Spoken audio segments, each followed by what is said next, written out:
Yes, thank you. I was cleaning up some stuff. All right. It's 11:01. Awesome. Yeah, let me get. I'll pull up chat window. So I'm watching Discord also. I'm on my second monitor over here. And Kyle says, "Hey again." All right.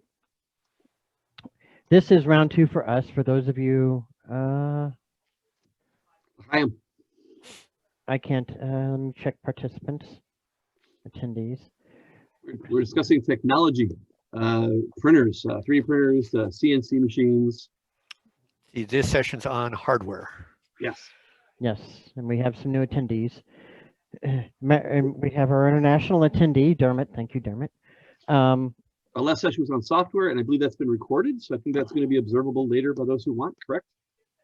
Yeah, I don't. Yeah, matter of fact, there wasn't open discussion about how we're going to present those, but they will be open Cool. and available. So let me. Pardon me.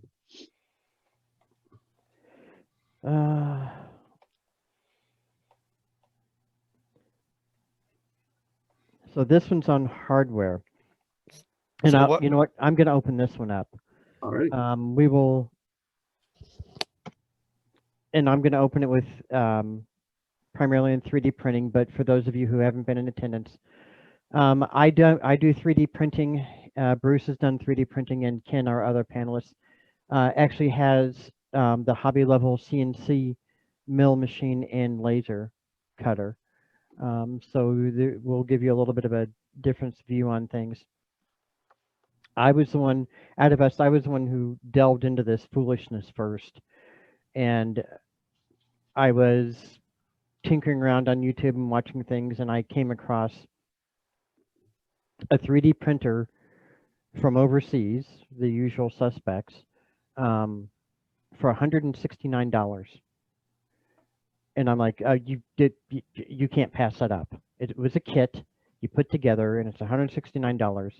Well, it was the ANET. It's by a company called ANET. And it was the ANET A8, and it's kind of infamous in kicking off a lot of the affordable printer hobbyists. It has some other claims to fame as a fire hazard also, but that's a whole other discussion we'll get into. But I got the printer, sat down. It took me over 2 days. I spent 11 hours. I tracked the time. It spent me 11 hours peeling the paper off the acrylic and putting it together. And I took my time, a lot of time putting it together. It doesn't take 11 hours to put one together. And if you're experienced at mechanical assembly and things like that, it doesn't take you that much time.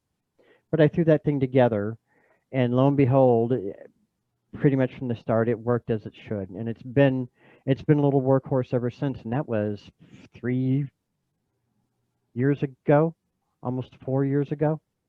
You can't beat it. And now the other thing that I did was I went and spent $300, twice as much, and I've got 4 times as much printer. This is my CR10 in the background back here. The ANET is off on my other shelf, but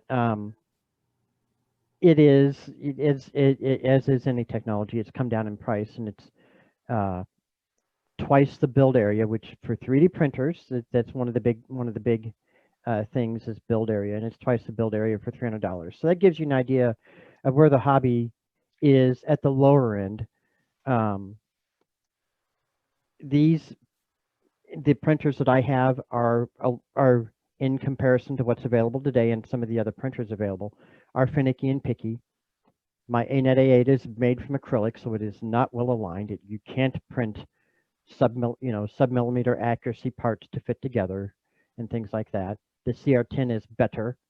It is a metal frame, and that is really the way to go with for printers now. You can pick the size that you want, but make sure that you have a all metal frame, and it's the aluminum extrusion, and those hold together well, and they hold tolerance as well as the head moves. Not only do you want the frame to stay in one place, but you want it to not get much jiggle and wiggle induced in it as the head makes rapid movements, right? Because you want to print as quickly as you can. The one thing I will say that you need to be careful about with these printers, and as I had alluded to and we kind of joked about, is the fire hazard. These printers work at temperatures of 60, 90 degrees Celsius. That translates to really hot in Fahrenheit, right? And you can have what they call thermal runaway. So you need to be careful. And that's This, a print bed. The head goes to 210, 230, 240 Celsius. yes, yes. Yeah, I printed what, 200? I forget. Bruce, it's all right. I confess, it's been almost a year since I've ran a print. I'll get to that in a second. It's called thermal runaway. And what can happen is that your printer, they do have feedback on them for knowing how hot they are and when to stop. But if that feedback fails, the printer just keeps telling the element to heat up. Hey, you got to keep heating. You got to keep heating, and it can catch the filament or some other part of the. If the head gets up against the filament, or the filament can catch on fire. The firmware in the controller of the printers that's running on the Arduino that actually controls the printers, there is protection for thermal runaway, and some of the manufacturers have not bothered to turn it on, and I don't know why. I don't understand why. The ANET, the original ANET A8s, it was not enabled, and as a matter of fact, the far more recent Creality, been a really good, reliable brand, and it's really quality out there. From China and internationally, this guy did not have thermal protection turned on, as far as I understood. I went ahead and reflashed them up and put new firmware on them to enable that thermal runaway. Regardless, if you look in the background, you'll see that there is still a fire extinguisher hanging on the wall back here, right? If you can, that it's a one piece of required machinery that you need for this. That fire extinguisher is just as important to 3D printing as these are. And not just on the software end. The device that measures the temperature, called thermistor, can also go bad. Any technology can. And the only way I noticed the problem I had on mine is the software was showing a strange fluctuation in my temperature, and it kept getting very sporadic spikes. And it was a secondary software program I had monitoring it. But what happened is I had a thermistor problem. And if that had failed, then it wouldn't have known how hot it was running, and it would have just tried to pump more current into it to try and heat it up if it thought the temperature was 0 or just room temperature. So, and that's just a loose wire can cause that problem. So the smallest little technological problem can be devastating. So these are definitely not for the faint of heart, I guess would be a good word. My wife just said the other day to me, we were talking about this panel, and my wife said, this whole 3D printer thing, you seem to have to have a certain amount of technological courage to deal with it, because it's not you can buy a thing already put together, put it on your desk and run it. Yes, you can, but something's going to break, something's going to snap, something's going to be weird. And it's like 20 years ago, you had gearheads out in the garage playing with their cars, tuning up the car, playing with the engine. We are the gearheads, right? Of the modern day. Exactly. It's the same. Makerspace has been there all the time. People were tinkering with and improving their wagons and the the implements of the farm out in the field, the hay threshers that they bought. They were improving and changing those or making their own, right? And then, like you said, car makers started mass producing cars, and lo and behold, you had people coming and going, what would happen if I put another carburetor on here, right? And so this is that stage of the maker space, and it's the same courage that you need to have to buy a piece of equipment and going, I may have to modify it to make it work. And thank you, Bruce. That's what I wanted to touch on. My printers are the low end, right? I've got a $150 printer. I've got a $300 printer. There are printers that you pay more for, that you get a lot more functionality and you get more quality and consistency out of. And the safety piece of it comes along with that, right? And that's where Bruce comes in, is that he has bought the Prusa printer, which is the Cadillac of 3D printing, and it is still hobby level, but it is far more reliable out of the box. You can buy them assembled and they're out of the box. Both of my printers I had to put together. Now, the thing that I will say, and if you check chat, Uncle Vlad put a really good question in there, and I'll touch on that. The hardware available for 3D printing right now, it is, as a matter of fact, Oh, I don't have any filament out, Bruce. Let me grab a roll of filament real quick, and I've got to break into a bin for it. While he does that, I'm going to offer a suggestion for people considering getting a printer. There are 3 particular YouTube people I follow that have done a lot of printer reviews, and they will review low-end printers, medium-range printers, high-end printers, and they will tear them apart. And they'll say, you know, this printer is garbage because, this one is dangerous because, this one is great because, and they give you really good, intelligent reasons for them. One of them is Joel at 3D Printing Nerd. He is entertaining and he is very knowledgeable. Another is Angus at Maker's Muse. He's Australian. He does a lot of design work. He's a brilliant designer, but he also has reviewed many, many machines. And the third one is, he doesn't have a fancy name with him. It's Thomas Sandletterer. And he has also done a lot of hardware reviews, one of which I wish I'd seen before I bought my second printer that I have at school, because now I realize how crappy that machine actually is. And now I know why. You and Jeff both kind of are a little reticent about your purchase of your Raptors. Yes. But I wanted to get another Prusa for school, but Prusa would not accept my school credit card would not allow me to buy something overseas because of the limitation of my school credit card. So that was a problem. So I definitely recommend look at people's reviews online because they give you a lot of good information. Yeah. So for 3D printing, for those of you who aren't initiated, this is a roll of filament. Where's the light at, right? And this is actually just thin little plastic, and it is just plastic, right? It melts at a relatively lower temperature than the normal plastic that most things like this are manufactured out of. This is ABS. This is PLA, polylactic acid plastic. And the reason why I wanted to bring that up is that the printers currently are still single color. They're still for the industry in general.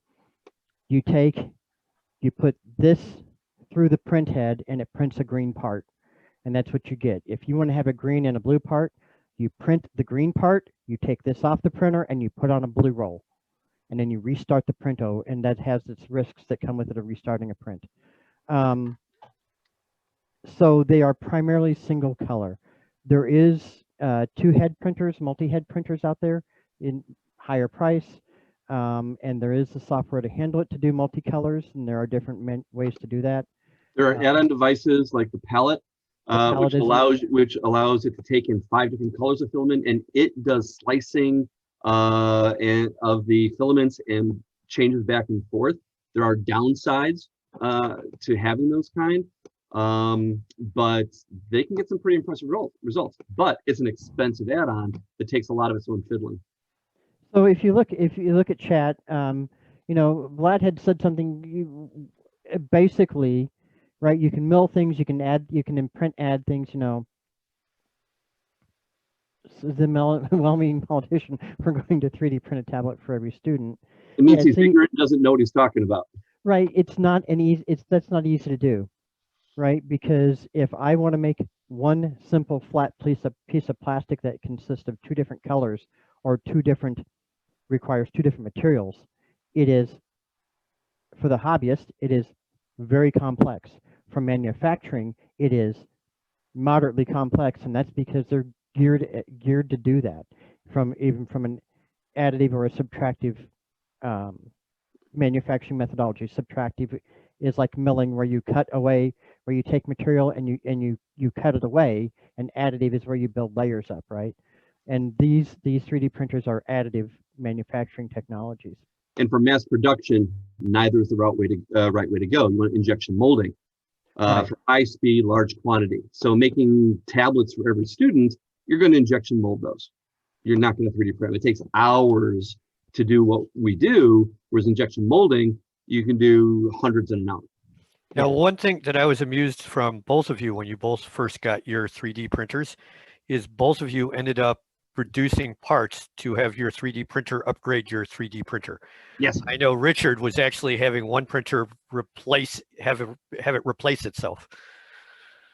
Yeah, sort of, yes. And that is the thing that you do is you, that is that's the state of the hardware technology, right? And that is what's interesting is that there are things that you can do that the manufacturer doesn't think to do. Guidance for the filament, how the filament runs and things like that, guides and ways to do that. Redirecting fan airflow to make a better airflow. Yeah, there are airflow wars out there to this day. Yes. The PETSFANG users are all about that right now. And so that's the thing that one of the things you do is you get your printer, and like I said, matter of fact, my first printer was the ANET, and it's acrylic. Think about that. It is thick acrylic plastic. It's thick, but dude, it wobbles. So the first thing you do is you print corner braces and things like that, and none of them are visible in the hold on, and let me find sharing, because I'll pull up the picture from my where's sharing it on these guys? Video. One of the best uses I found for the 3D printer has honestly been when you need a one shot. I need this one thing that does this one thing, and you can't go to Menards and buy it. It doesn't exist. I need this weird little LU-shaped clamp thing, this exact size. So you model it, you design it, you print it, you got it. And yeah, it took half an hour to design, an hour and a half to print. But in those 2 hours, you got something that doesn't exist. No one else will ever need it. You'll never need it again unless it breaks, in which case, print it for another 20 cents. But most of the design work I have done and most of the stuff I have printed has been, I need a custom thing to do a custom thing. And that's been, for me, one of the biggest uses of it. I know a lot of people download stuff and print, here's a bust of Deadpool, here's a bust of Captain America, here's a bust of Darth Vader. Yeah. They're cute, artsy, fartsy, tchotchke stuff to go on the walls. And that's what some people do. And that's what they use it for. They download it, they print it. But if I wanted a bust of, Deadpool, I can go to the store and buy one. It'll look nicer, be a crap ton more expensive. But it's, what do you want? Do you want a cheap bust of Deadpool, or do you want a good bust of Deadpool? Right. Unless you're into painting. I'm not into painting. So I will show off something. And I can't figure out screen sharing to show you the picture from my. Actually, I think screen sharing. I tried to do a screen share, and it gave me that error message again. It says host disabled, but it wouldn't. This time, it really wouldn't let me do it. Yeah. One of the gentlemen I work with is involved with the First Robotics. And First Robotics is a high school team, is high school level competitions. And if you think about it, these are they come up with a challenge each year that's different to have teams build a device that will move things around an area or put things on top of things. Really, it is just, you have to use a robot to do something.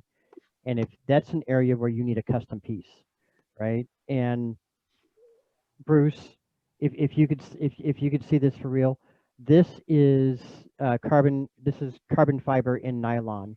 Nice. But what this is, what have I got? I've got a stick with a couple of things on it, right? And some holes. Well, what does that matter? No, this is a custom piece. Evan says screen share should be working now. Okay, it's a custom piece that they printed up to put on an axle to count movement, and that's why the holes are there, to count movement, right? So in a robotics thing, one set is mount holes and one set is holes to count movement, and it's out of carbon fiber nylon, so it's really, really strong. And they printed it up within a few hours, and it's because you can't go out and buy this. You can't go to American Science and Surplus and find one of these, right? You got to have it for your robot that you're making to solve the problem that nobody else has a robot like that, right? And so that's where a big value of this comes from. Well, I was fascinated not that long ago when they needed a part on the space station, so they sent up a file and they printed it out on the space station. I read that. I think it was a proof of concept. They emailed them. Oh, they didn't actually do it. Okay. Need it. But I agree. They were able to design, 3D print something, and yeah, that is awesome.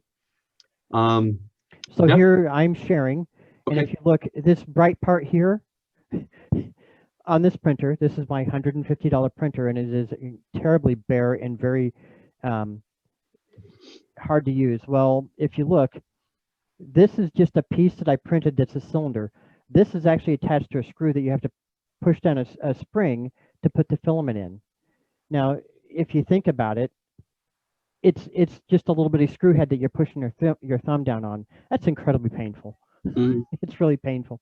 So what do? You print out a cover that gives you some strength, and that gives you a wide area to push the screw down to put the filament into the print head. And this big black block that you're looking at is the print head here. For those of you who don't know, this is a top-down view from my camera. Right. So, and the filament feeds into there into the top. Now let me figure out. I will kill my sharing now. You don't need to stare at my printer all day. Stop share. So that's my cheapy printer. And it's like I said, they're single color, and Bruce is sharing. So in the category of you need something unique that doesn't exist. Yeah. Someone fell down our stairs and put a hole in our wall, in our staircase. And it was this big hole. I could have done drywall, but then we'd have to repaint it all. So instead, I custom designed and 3D printed a plastic frame for it with bars in front of it. I ordered some LEDs and a motion sensor and a battery pack online, and then custom designed a box to hold it all, inserted it inside there. So now when you walk down the stairs, the eyes light up and you see and I'm going to get a growl to go in there too. But then I didn't have to fix the drywall. It's stupid, but it is certainly not something you're going to find at a store. No. And it's that category of what am I going to do with this 3D printer? And when I wanted one for years, and Richard was talking to me about it and encouraging me to get one. And my wife's like, if you can tell me what you're going to print with this damn thing, I have no problem with you getting one. And eventually we talked to another friend who had a printer. He said, no, you misunderstand. Once you have a 3D printer, you're going to be asking yourself, what do I print next? Not, I don't know what to print. And he's kind of right, because you always find something to do. And whether it's a project or a gadget, but there's definitely a lot of usability out of these things. Now, here's a question for the two of you, and I'm going to frame it in the terms of CNC. Because when you're purchasing CNC, whether it's a mill or a laser, knowing what you're planning on doing with it makes a huge difference on what device you end up buying. Yep. So for example, earlier I had mentioned that I've got a diode printer, which the diode laser that's in visible light. The K40s, the K80s are CO2s. Price-wise, they're very similar. They're going to be in the $500 range. But they're some safety concerns, which is why I ended up not buying one of those. But each device has real limitations on what it can and cannot create. So for example, if I really needed or really wanted to do work in acrylic, clear acrylic, the diode would have been a very poor choice. If on the other hand, I want to make large items larger than 8 by 10, which is basically my bed size, then this one is also a very poor choice. There are a lot more limitations on the CNC side that you run into all the time. What kind of limitations on the 3D printer side do you run into based on the purchase, your initial purchase? Two things, I think. One is size, the size of your print bed, and the other is what materials it can print. Yeah, but I'll counter you on that. The difference with the CNC laser hobby and the 3D printing hobby is that it is easier to take this single 3D printer here, and if I want to print comparatively simple PLA in it at a low temperature, it prints it wonderfully the way it sits. If I want to print other plastics that, like Bruce was joking about, the PLA melting out in the sun. If you want to print the other filament plastics that are out there that are higher temperature, matter of fact, I have they're by their formulations. And matter of fact, my ANET has PETG roll on it right now. and I was printing things out of PETG for a project that is going to require, which for the visitors here requires a higher temperature to work with. right. I'm going to be mounting a 45 amp motor controller, and so this is printed in a different plastic, right? And this is for a 45 amp motor controller for another project that I have that generates a lot more heat. Now, this same printer can do that by just changing the temperature that the print head works at or the bed works at. And then if I want to print ABS, the regular plastic that everything, look around you now, anything plastic in front of you is printed in ABS. If you want to print ABS, it is yet a higher temperature, and it requires a slightly different environment, that it requires really a warmer environment around it. If you'll note, my printer is open to the air. So printing PETG and PLA and TPU is not a problem, right? These various different types of plastic. If you want to print ABS, the air temperature around it affects how the print quality comes out and the print strength. You need to enclose it. Well, I'll warn you right now, if you want to print ABS, you should either enclose it or have it away from you, because ABS does create fumes that can be problematic and noxious and or even toxic. It's such small quantity, I'm going to consider it to be noxious.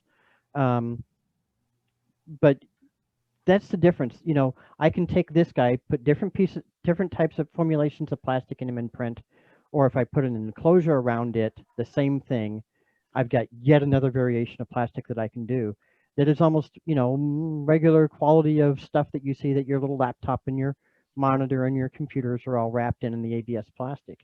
My understanding is that not every printer can get to every temperature. And if you want to start printing with nylon, you're going to need higher temperatures, and not every printer can handle that. That's true. And right? interestingly, so the Raptor, one of the limitations on the Raptor is the print bed. While it is a heated bed, the material it's made of, you do not dare print PETG on the Raptor 2, because the PETG will adhere to the bed permanently. Oh, that's icky bad. So it doesn't have a PETG setting on it. It's got ABS and it's got PLA, but no PETG. I'm like, why doesn't it have a PETG setting? And I Googled it and looked at it and went, oh, because if I try and print PETG, I'll have to destroy the bed to pull it off. And nowhere in the documentation was it written. And I had a roll of PETG that I had bought for that machine. Had I gone ahead and set the settings, just because I know what the temperature settings are, and it could have gotten to that temperature setting, I'd have learned the hard way. So there are concerns on some compatibility issues. But that's where, you know, look at the like putting diesel in a regular car. Yeah, but look at what Ken has to go through with the CNC, right? If you want to CNC wood, that is a different set of bits. If you want to CNC metal, that is a different set of bits. That's like us having to buy a different print head every time we want to change. No, it's actually not, because the bits are so much cheaper. I buy a still analogous, right? I buy a set of bits for $20. It's not a huge deal. Now, I have a lot more versatility because my bits run all the way from 0.2 millimeter up to, I think my widest one is 1/8 inch. Although I think I have a special one that's a 1/2 inch. But But for the most part, they're 3 millimeter. But it's not necessarily the same because they're so cheap. But on the other hand, because of the way it works, I have to have boxes of them. I've managed to get kind of crazy in buying bits. See, so that's the thing, right? You know, so you're buying more bits, and then you're buying the various materials for those bits. Whereas for 3D printing, you change the temperature that the bed and the head's at, and you put in a different plastic for the most part, and that's it. Well, do you have different nozzles? Yes, they're available. You can do a 0.1, you can do a 0.8. If you get the ridiculously big printer, you can have a 2 millimeter nozzle if you want. Yeah. But that's a whole different thing. But you also have to watch out with some materials. They're more abrasive because they've got small particles in there that are sharp, like aluminum oxide for glow in the dark material, and it can actually shred your brass nozzle. So just as you will go through bits, just wearing them down, we can also wear out our brass bits by printing certain abrasive materials, notably wood material, glow in the dark material. But they sell hardened steel. which doesn't transfer heat as well, but it's a harder material, so it compensates for that. So there are ways around it, but it's, it's wear and tear. And what, our nozzles are a couple of bucks, they're cheap. Yeah. So along, and what I will tell you this along the lines of hardware. The other thing I wanted to clarify too, is the other piece. Like I was saying, we have acrylic and I have metal. The other piece that we talked about is build size. My cheapy printer is what is my ANET? It's like a 200 by 200 by 120 millimeters, and my CR10 is 300 by 300 by at least 300 millimeters, maybe 400. So this could print a Mandalorian helmet, right? It would be the max that it could do, but you could print a pretty good sized Mandalorian helmet on that thing. The one that Bruce has, the Raptor, is absolutely huge. It's 500, 400 by 400, something like that. Yeah, 400 by 400 by 500 or something. It's got a pretty tall axis. So that's part of the things that you're getting with the hardware. And there's an option available to make it a 700 tall. Oh my lands! I didn't buy that one. Yeah, you didn't need to give it stilts. Now the one thing about printers, a lot of printers have options. Yeah. Well, the one thing I was going to say on the CNC, and this is true of all of them, is until you get into, for example, the Carveco, which is not X-Carve, which is one of the popular manufacturers, which starts about $6,000-7,000. What you give up for the most part on the cheap ones is, first of all, having to assemble it yourself. But the second thing is they have almost none of what are almost required safety equipment on it. You don't have stops. You don't have it monitoring to make sure the spindle's moving. You don't have it monitoring to make sure X, Y, and Z's are moving. There is nothing automated to see if there's something going wrong. So you have to actually watch the things. They are dangerous. They're noisy. They create a lot of dust. And on the laser side, they create a lot of fumes. So it is truly not a device that you put into an apartment. It should go into a workshop, a garage, a basement. I mean, we have it in our house, but then I have a separate bedroom away from the rest of the house that I run it in. And even then I have a window open when I'm running the thing. It's something, and certain materials, no matter what, you better have some pretty good. You start doing ABS, for example. First of all, recommend against it no matter what, but if you insist on doing it, then it should be fully hooded with a top tier venting system, and I wouldn't mess with that unless you know what the heck you're doing. Yeah, that's why my buddy who owns the Raptor also, he got enticed by the laser head attachment also. And the first time he's got it down in his basement, the first time he used it, it was just full of smoke. Yeah. From just trying to do some wood burning. And so you've got to, even just something simple like that, just simple wood burning like you do, Ken, you got to vent that. Yeah, the wood burning doesn't bother me. It just makes it smell like there's a fire in the fireplace. It doesn't really, I don't find it particularly unpleasant, and neither does gas. So that's not that big of a deal. But plastic, I don't use on the laser on at all. I've only done that with the mill. Yeah, so it's interesting. I just was responding to Paula's comment in chat, and the Spokane World. There is an aspect of these are coming from overseas. Their safety is not always the top concern. There's necessarily not a United Laboratory certifying the safety of these things. And it is the hobbyist level. When you take this thing out of the box, you are, as Bruce had alluded to earlier, taking on some technological courage. Well, I'm gonna give an example on the base level CO2 laser cutter that you run into on Amazon, the K40. It requires a good earth ground separate from your house current. You should run it. They say you should run it. They say that, well, it'll probably work on a good 3-prong ground, but they recommend that if there's any way that you can do a good earth ground, that's what you should be doing. Really? And that was part of what scared me off of that device. I just this house was built in 1959. We do not have good grounds in this house. Yeah, yeah, that is a tad disconcerting. Um, well, in yes, but so and Paula very very aptly says, you can ban the entry of dangerous equipment, but here's the thing: how dangerous is a circular saw, right? As long as you adhere to some safety concerns, and there is actually those safety concerns here with this.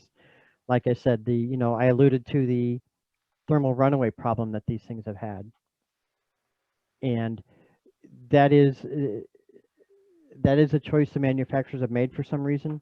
They have gotten away from making a choice. They understand that is not doesn't help them in in the markets around the world, and they are getting to the point where they are cognizant of that.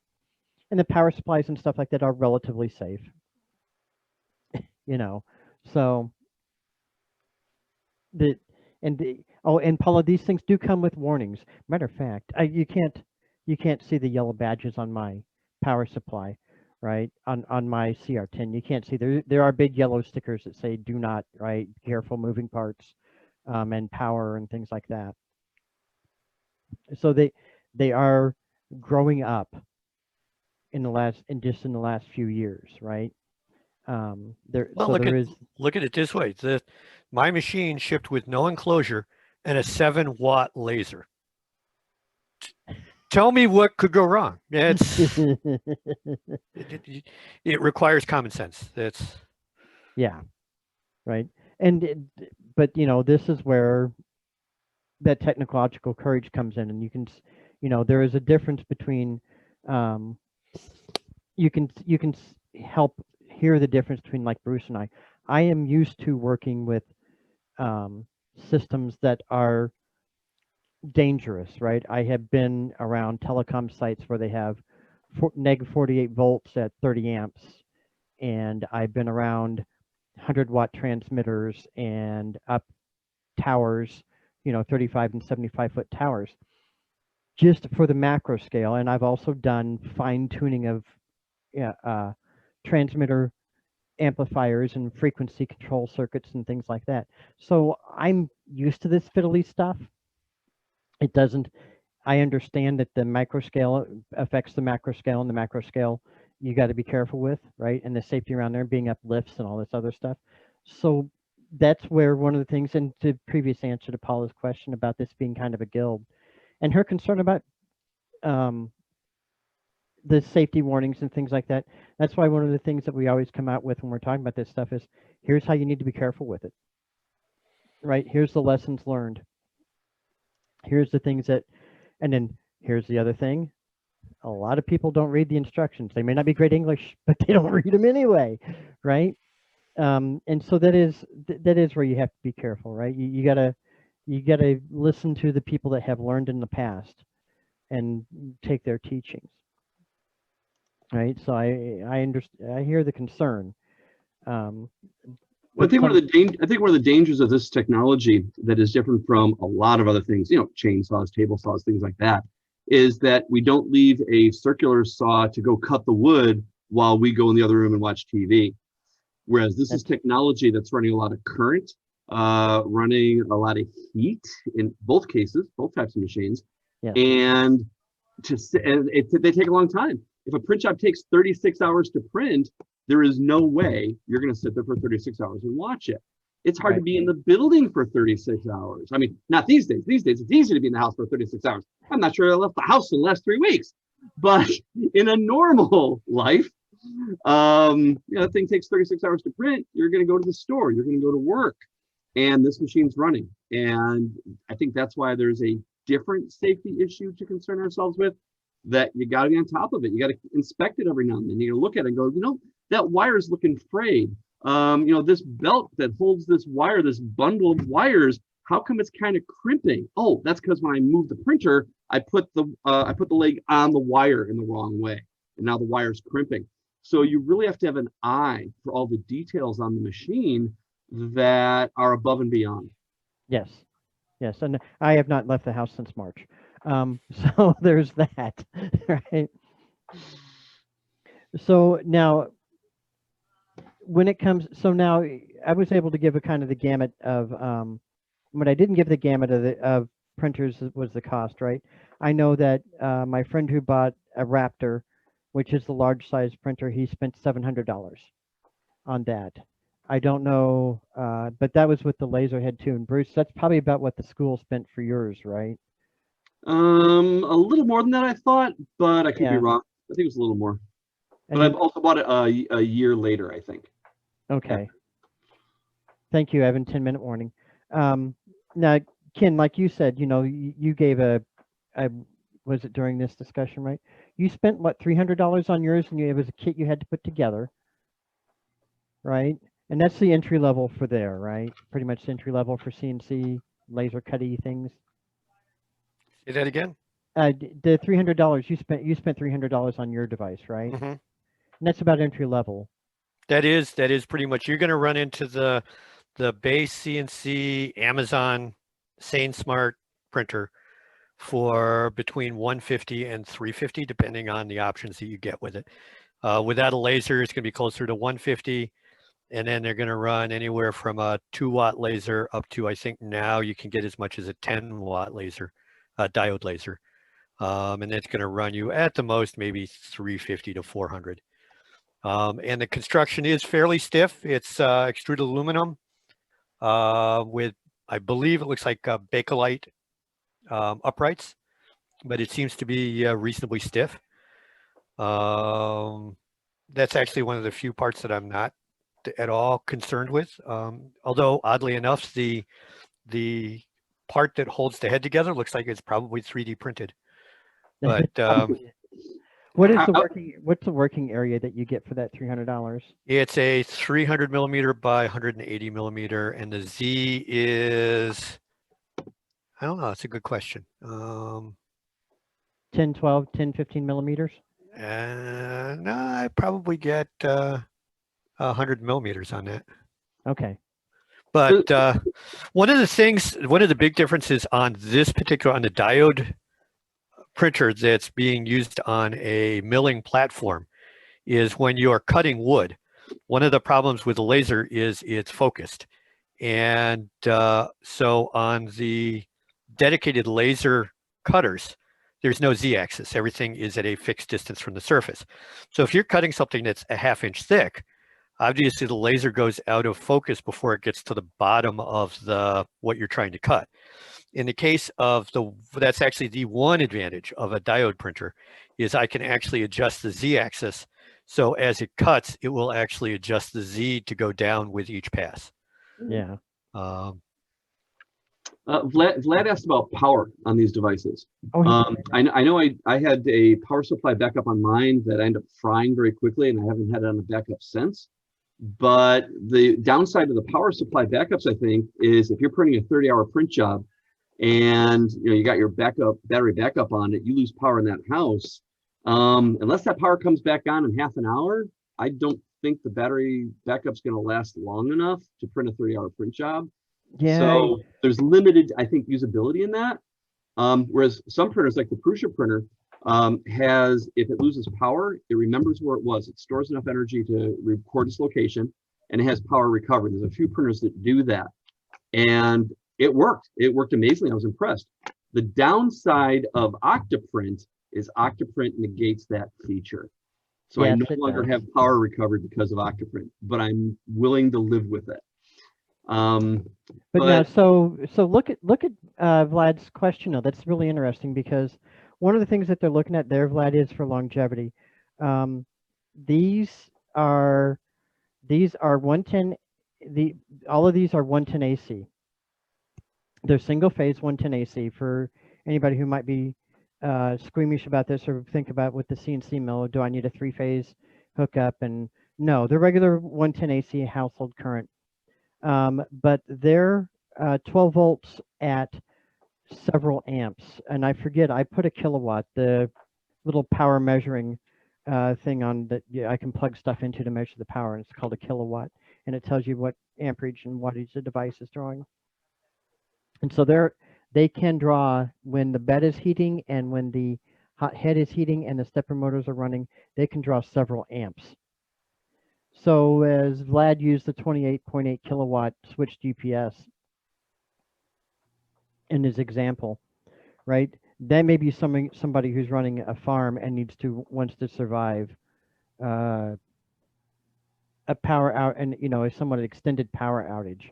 But even at the hobbyist level, I think that's somebody who's buying the 4-wheel drive and the big knobby tires and the roll bar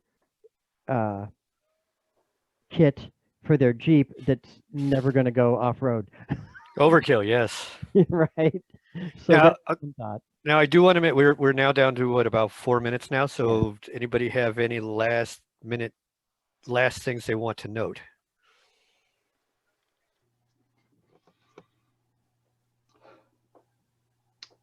It's a fun hobby. It's entertaining, but it does take a little bit of commitment to get your money out of it.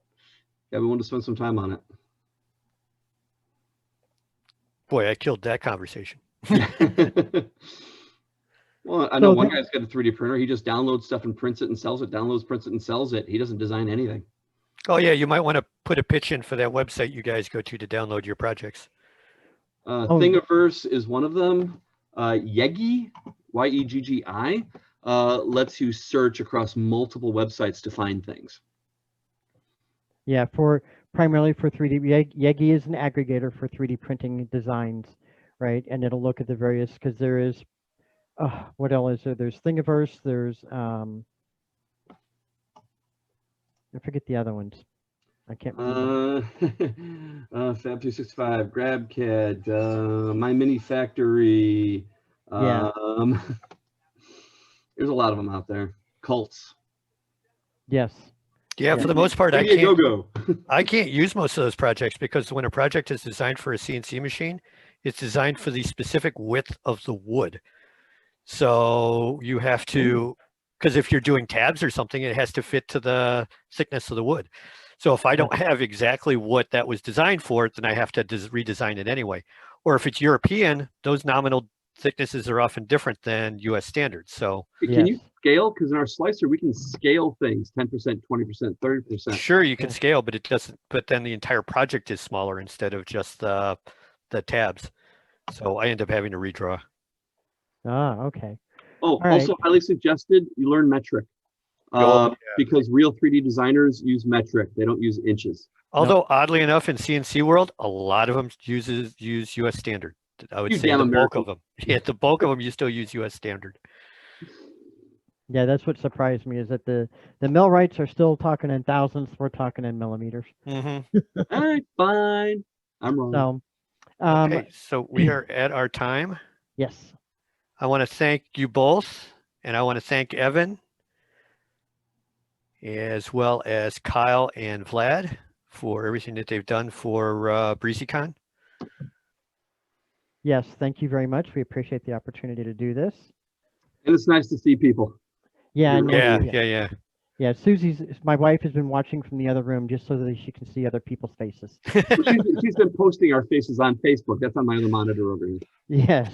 Oh wait. Cass is in the other room gaming. Oh yeah, no, here she comes. She's gonna join us in here. So everybody wave at the Susie. Thank you all very much. All right. Bye. All right. Thank you, everyone. We will be on Discord if you want to get on the Discord channel and follow up with any other conversations. We will be available there.